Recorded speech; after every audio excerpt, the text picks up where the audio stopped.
हूं गुलजार अहमद और आप देख रहे हैं जीटीवी भारत। वक्त हो चुका है खबरों का, आइए बढ़ते हैं आज की खास खबरों की ओर।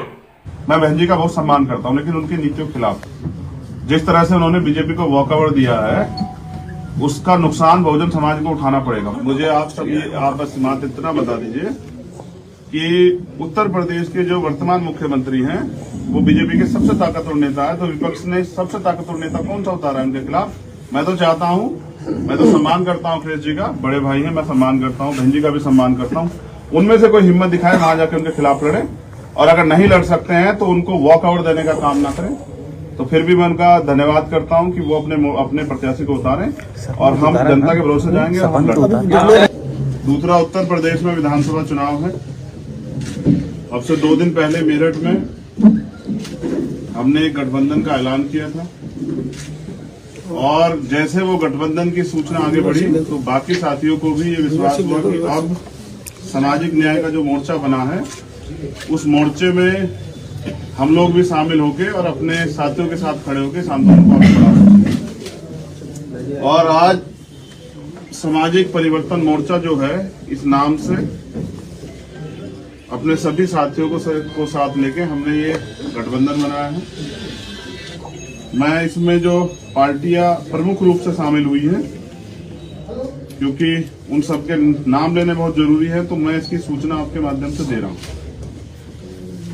मैं एक बात और बता दूं कि भाई अब समुद्र में नहीं कूदना है, छोटी छोटी नदियों को इकट्ठा करके समुद्र बनना है। तो बड़े दलों से गठबंधन के अनुभव बहुत खराब थे, लेकिन हम जैसे सताए गए लोग जिनको धोखा मिला है, उनसे गठबंधन के जो अनुभव है बहुत अच्छे होने जा रहे हैं, क्योंकि ये सब लोग बेचारे सत्ता परिवर्तन की लड़ाई लड़ रहे हैं, ना कि व्यक्तिगत लड़ाई लड़ रहे हैं कि उनको मुख्यमंत्री बनना। और मुख्यमंत्री इतने कमजोर हैं जो अपना मुख्य सचिव जो है वो खुद नहीं तय कर पाए। आप समझिए कि वो कितने ताकतवर मुख्यमंत्री, कमजोर मुख्यमंत्री, बस अहंकारी तानाशाही है। जनता गोरखपुर की उनको जवाब दे। कितनी सीटों पर आप चुनाव लड़ेंगे? हमारा मोर्चा 403 सीटों पे चुनाव लड़ेगा, और जैसा मैंने कहा, जो ऐसे साथी हैं जिनकी वो हम चाहते हैं उस समाज की आवाज जाए सदन में, ऐसे साथियों के खिलाफ हम प्रत्याशी लड़ाएंगे। उनकी घोषणा मैंने 4 दिन पहले कर दी। चंद्रशेखर जी, असद ओवैसी भी कई सारे छोटे छोटे दलों को मिलाकर चुनाव लड़ने की तैयारी कर रहे हैं, उम्मीद की जाए आप उनके साथ जा सकते हैं?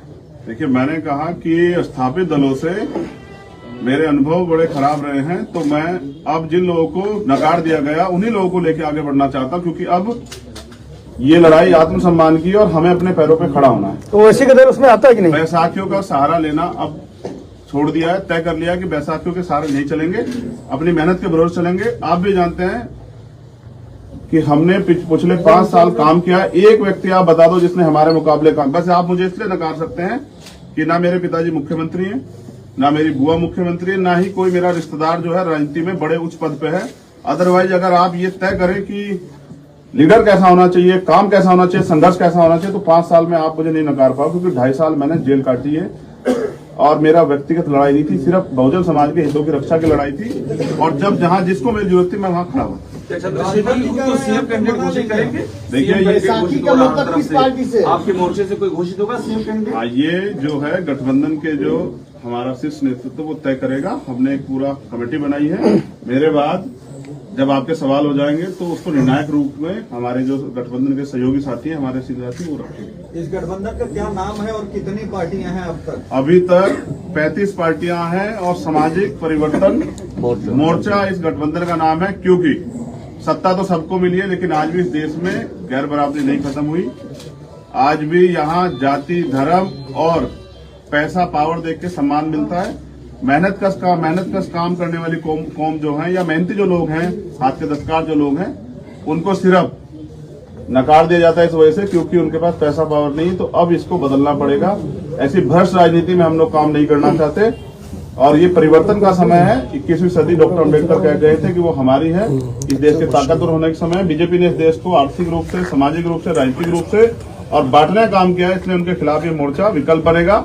और मेरा विश्वास है कि अगले 4 से 5 दिन में जब हम जमीन पर उतरेंगे तो आपको परिवर्तन देखने को मिलेगा, क्योंकि वोट जनता को देनी। आप गोरखपुर में सीएम योगी के खिलाफ चुनाव लड़ रहे हैं, सपा ने भी अपना प्रत्याशी उतारा है, आप बीजेपी को हराने और उनको हराने की बात करते हैं, तो ये कैसा समीकरण गोरखपुर की सीट पर? तो मुझे बस आप सभी आप बस मात्र इतना बता दीजिए कि उत्तर प्रदेश के जो वर्तमान मुख्यमंत्री हैं वो बीजेपी के सबसे ताकतवर नेता है, तो विपक्ष ने सबसे ताकतवर नेता कौन सा उतारा है उनके खिलाफ।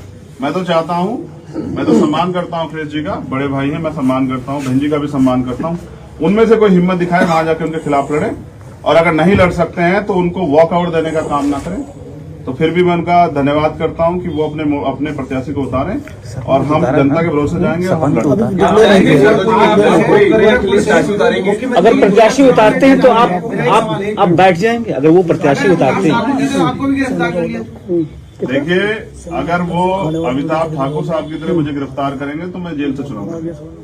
मेरे जेल के अनुभव बहुत अच्छे हैं, मैंने बहुत सीखा है, और अगर मुख्यमंत्री ये तानाशाही करने का काम करेंगे, मैं जाऊंगा गोरखपुर, तो मैं जेल से चुनाव लड़ूंगा। क्योंकि जब मैंने एक बार जेल से समर्थन किया था तो समाजवादी पार्टी और आरएलडी गठबंधन का एक प्रत्याशी कैराना से लोकसभा का उपचुनाव जीता। मैं समझता हूं हमने काम किया है।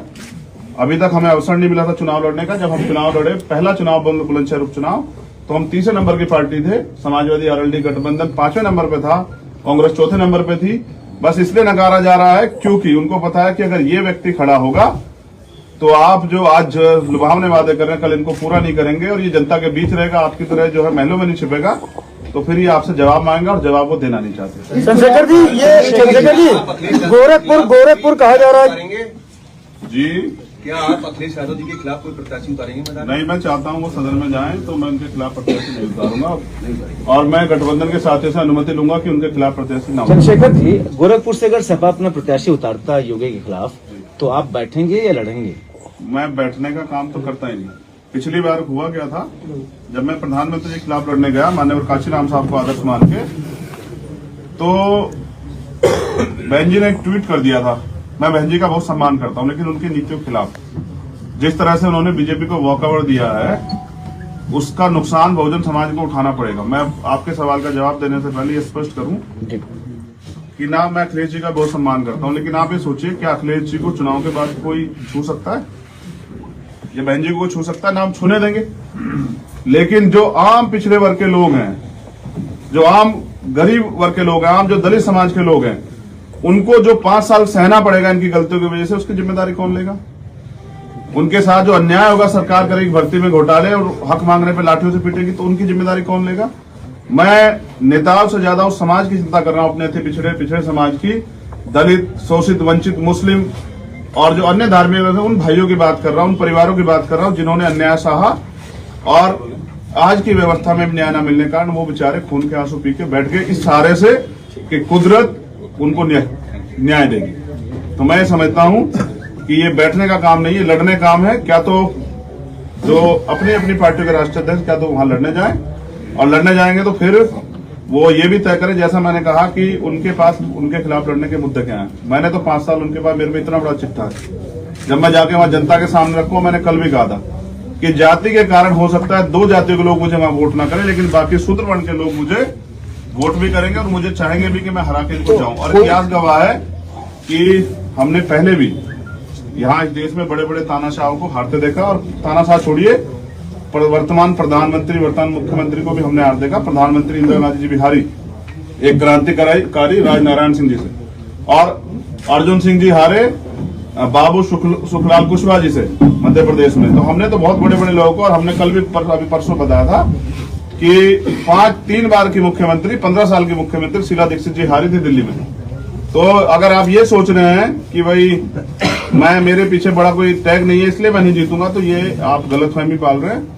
जब मैं आज लिख के दे रहा हूं कि सरकार आजाद समाज पार्टी के मोर्चे की बनेगी और मुख्यमंत्री आजाद समाज पार्टी के मोर्चे का बनेगा, आप ध्यान रखिए। चंद्रशेखर जी, एक सवाल ये है कि एक मोर्चा का कल अनाउंस हुआ और एक आज हो रहा है, तो कहीं इससे बीजेपी को फायदा तो नहीं होगा? देखिए मेरे प्यारे भाई, मैंने जितना प्रयास करना था किया था। अब मैं समझता हूं कि अगर इस तरह मैं वॉकआउट देता रहूंगा सब लोगों को, तो ये भ्रष्ट लोग सरकारों में अगर आ भी जाएंगे तो जनता का भला नहीं करेंगे। आप उनसे पूछेगा, मैं अखिलेश जी का बहुत सम्मान करता हूं, पूछे कि 13 पॉइंट रोस्टर जो है वो किसने लागू किया था उत्तर प्रदेश में? क्या उनके पास जवाब है? क्या उनके पास जवाब है? प्रमोशन में रिजर्वेशन पे जो अन्याय हुआ था शेड्यूल कास्ट के अधिकारी कर्मचारियों के साथ, जो उनका डिमोशन हुआ और खून के आंसू उन्होंने रोए, क्या उनको इस पर तकलीफ है? मैं भैया का सम्मान करता हूं, लेकिन अपने लोगों को मरने के लिए नहीं छोड़ सकता हूं। किसी कीमत पर नहीं छोड़ सकता, किसी के भरोसे नहीं छोड़ सकता, क्योंकि आज भी सरकार हमारे लोगों को राशन देके उनके शासन करने की क्षमता को छीनना चाहती है। तो यानी कि आज भी बुनियादी जरूरतें पूरी नहीं हुई। चंद्रशेखर जी आपने कहा था कि आप जब विधानसभा चुनाव में लड़ेंगे तो एक भी सवर्ण प्रत्याशी नहीं उतारेंगे चुनाव में। अभी उस फैसले पर कायम है या कुछ संशोधन हुआ? देखिए, मैं अपने आंदोलन पे जो माननीय काशीराम साहब ने तय किया, बहुजन हिताय बहुजन सुखाय पे कायम हूँ। यही लड़ाई तो मेरी भारतीय जनता पार्टी, उन्होंने वो बहुजन समाज पार्टी से थी, उन्होंने सारा जो कार्यभार है वो सतीश चंद्र मिश्रा जी को सौंप दिया। और सतीश चंद्र मिश्रा जी अगर इस लड़ाई को, सामाजिक न्याय की लड़ाई को आगे बढ़ाएंगे तो हमारे जैसे लोग क्या करेंगे? तो मैंने ये बताया कि हम अपने दल से नहीं लड़ाएंगे, अगर क्योंकि गठबंधन धर्म का सम्मान करना है। अगर हमारा कोई और साथी लड़ाएगा तो मैं विश्वास के साथ कहता हूं कि मेरी किसी जातिगत लड़ाई नहीं है। अब मैं उन लोगों के हाथ में सत्ता चाहता हूं जिन लोगों को, क्योंकि माननीय काशीराम साहब का जिनका दल होगा उनका बल होगा, और जिन पे बल होगा उनकी समस्याओं का हल होगा। तो जब हमारी समस्या का हल कोई दूसरा नहीं कर रहा है, जिन समस्याओं, जैसे जाति से हमें समस्या है, जाति के आधार पर हम तोड़े गए, आज जाति के आधार पर हम भाईचारा बना रहे हैं। जाति के आधार पर जो हमें हमारे साथ एट्रोसिटी होती है, शोषण होता है, जाति के आधार पर हमें अपमानित किया जाता है, तो इससे अगर किसी को समस्या है तो हमें, तो इसका निराकरण कौन करेगा? हम करेंगे। तो अगर गठबंधन धर्म निभाने के लिए गठबंधन के साथियों के साथ खड़ा होना पड़ा तो मैं उसका सम्मान करूंगा, क्योंकि मैं सभी का सम्मान करता हूँ, सभी धर्मों का, सभी जातियों का। लेकिन हमारा दल लाइन खींच के 85% बनाम 15 की लड़ाई लड़ेगा। ऐसे नहीं कहेंगे जैसे मंच से कह देते हैं कि लड़ाई, एक कहते हैं 80 और 20 की है और दूसरे कहते हैं 85 और 15 की। अखिलेश जी हाथ उठा के, मैं सम्मान करता हूं भैया का कि मैं 85% का नेता हूं। ये फरसा उठा के क्या बहुजनों के गले काटने की तैयारी है? ये नहीं चलेगा। बार-बार कह रहे हैं मैं सम्मान करता हूं भैया का, सम्मान करते हैं। गोरखपुर पे वोटर, किसका वोट आपको सबसे ज्यादा मिलेगा? देखिए, मैंने कहा ना, जो अब ये एक चर्चा है कि बीजेपी के खिलाफ बहुत लोग हैं। मैं भी मानता हूं बीजेपी ने ऐसे काम किए, लेकिन बात यह है कि बीजेपी के खिलाफ जो लोग हैं, कहीं ऐसा तो नहीं कि किसी कारण से मुझसे, जैसे मैंने कहा, जाति बड़ा फैक्टर है, हो सकता है मुझे वोट देना ना पसंद करे, लेकिन वहां के जो कायस्थ समाज के लोग, जो जिनकी एक हिस्सेदारी हुआ करती थी, पंडित जो है वो लाल बहादुर शास्त्री जी हमारे प्रधानमंत्री रहे, आज वो समाज हासिब है। उनको जब मुख्य सचिव बनने की बारी आती है तो डेपुटेशन हो जाता है दिल्ली से, मुख्यमंत्री को भी नहीं पता होता। तो मैं समझता हूं हमारे जो बनिए भाई, जो शूद्र वर्ण में आते हैं, जिनको जो बेचारे सताए गए, ये तमाम जो बड़ी बड़ी जातियां वहां, और फिर ये पूरा बहुजन समाज, दलित, पिछड़े, आदिवासी, माइनॉरिटी के लोग, ये लोग जिन्होंने मुझे लड़ते हुए देखा, वो मेरी मदद करेंगे। और वो माएं जिन्होंने इस सरकार का तांडव देखा, क्या ब्राह्मणों की हत्या नहीं हुई? तो उनकी भी हत्या हुई है। उनको नहीं पता कि कौन आदमी योगी जी को के साथ लड़ रहा था। तो मैं समझता हूं जो सामाजिक न्याय को मानता होगा और जो मानता होगा कि जाति योग्यता नहीं होती, वो मुझको वोट देगा। चंद्रशेखर भाई, आपने कम से कम 7 बार कहा कि अखिलेश भैया का मैं सम्मान करता हूँ, इसी बीसी में शायद 7वीं बार कहा है। तो मतलब कुछ सॉफ्ट कॉर्नर है, चुनाव के बाद आप फिर भैया के साथ हो सकते हैं, ऐसा इंडिकेशन दे रहे हैं कि दरवाजे अभी बंद नहीं हुए, दरवाजे अभी खुले हैं, थोड़ा सा बीच की रुकावट है। आप चाहते हैं मैं उनसे लड़ूं?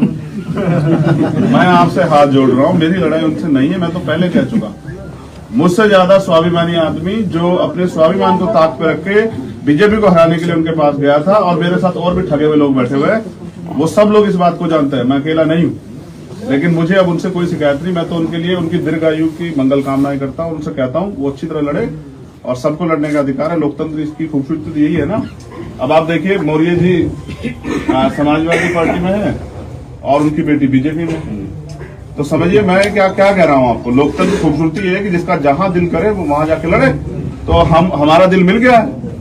ये जो हमारे साथ लोग बैठे हैं, देखो सब मुझसे उम्र में बड़े हैं, गजब की बात देखो आप, सब मुझसे बड़े हैं, लेकिन सबका हाथ जो है मेरे सर पे है, सबका आशीर्वाद मुझे है। तो मैं समझता हूँ जिनके पास इतनी माओं का, बहनों का और बुजुर्गों का और सम्मानित नेताओं का हाथ हो जिसके सर पे, वो हारेगा नहीं। और मैंने धोखा देना सीखा नहीं। आपने पिछली बार एक बात कही थी कि अगर अखिलेश यादव पब्लिक फोरम से ये कहें कि चंद्रशेखर मेरे छोटे भाई हैं, सामाजिक न्याय की लड़ाई में मेरे साथ आए और वो मुझे एक भी सीट ना दें तो मैं उनके साथ चला जाऊंगा। एक प्रेस कॉन्फ्रेंस मैंने उनसे पूछा तो बोले कि मैं बोल तो रहा हूँ, मेरे छोटे भाई आ जाए मेरे साथ में। मैं आपको भी बोल रहा हूँ, आप भी मेरे छोटे भाई हैं, ये भी मेरा छोटा भाई है, ये मेरे चाचा है।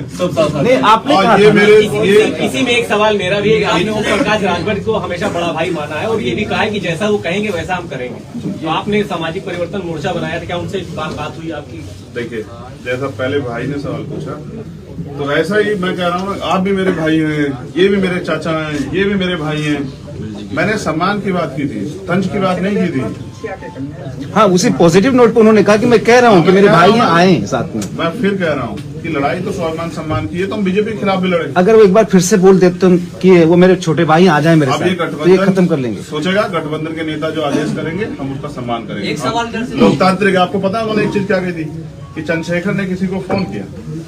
हाँ, बोला चंद्रशेखर को किसी का फोन फोन आया, आया। उसके बाद गठबंधन नहीं हो पाया, ये उनके शब्द। हाँ, कि बात बन गई क्योंकि हम थी। लोकतांत्रिक हैं।